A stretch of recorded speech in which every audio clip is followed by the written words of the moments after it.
The Bible tells us in Romans 1:20, for since the creation of the world, God's invisible qualities have been clearly seen and understood from what has been made, so that people are without excuse. The beauty of God's creation on this earth is a constant reminder of the divine nature of God.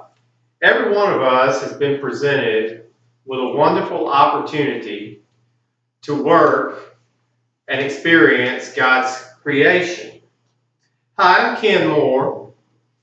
I hold an associate's degree in horticulture, and for over 22 years I've worked in the landscape and horticulture field. A horticulturist or landscape professional offers great career opportunities and allows us to experience working with God's wonderful creation.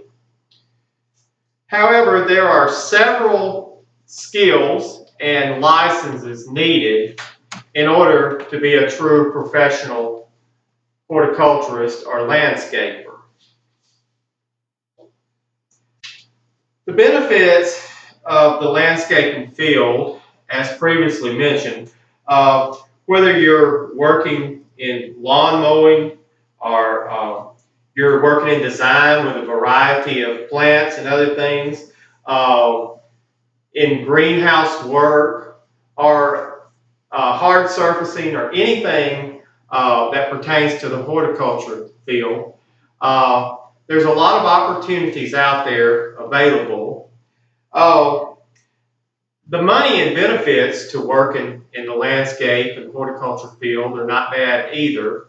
According to the Department of Labor statistics for 2015, a horticulturist or landscape professional with at least a bachelor's degree can earn over $63,000 a year.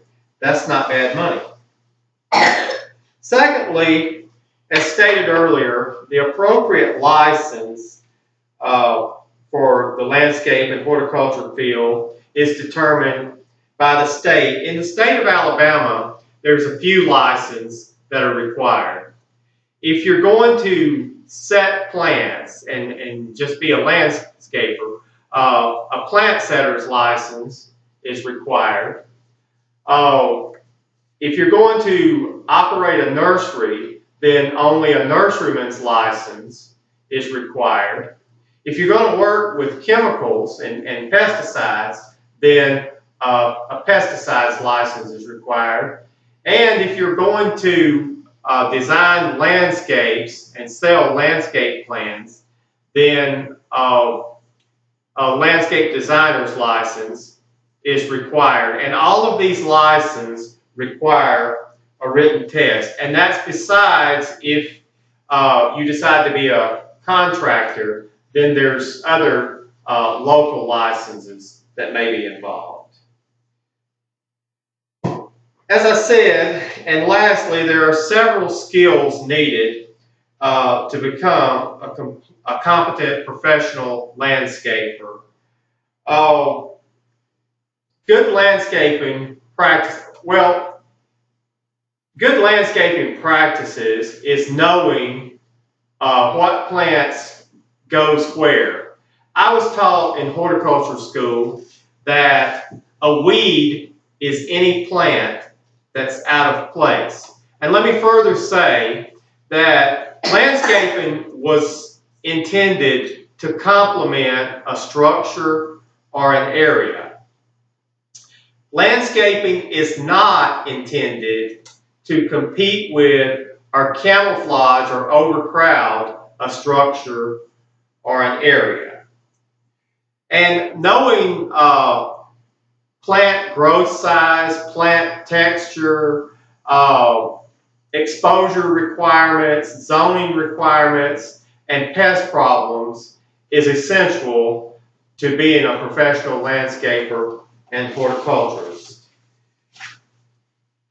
The summary of landscaping is that landscaping is a wonderful career, as I said, where you can interact with God's creation. The only thing is you need to make sure that you have the credentials that are needed as far as license and things like that the state and city requires. But it's also a good idea to attend at least a trade school to get some skills and some knowledge in landscaping. Here in Central Alabama, we're fortunate enough to have two schools. We have Trenton State University, about 11 or 12 miles down the road from where I live in Montgomery. And then I'm sure most of you have heard of Auburn University there in Auburn, and they have a very big horticulture program. Well, happy gardening. Thank you.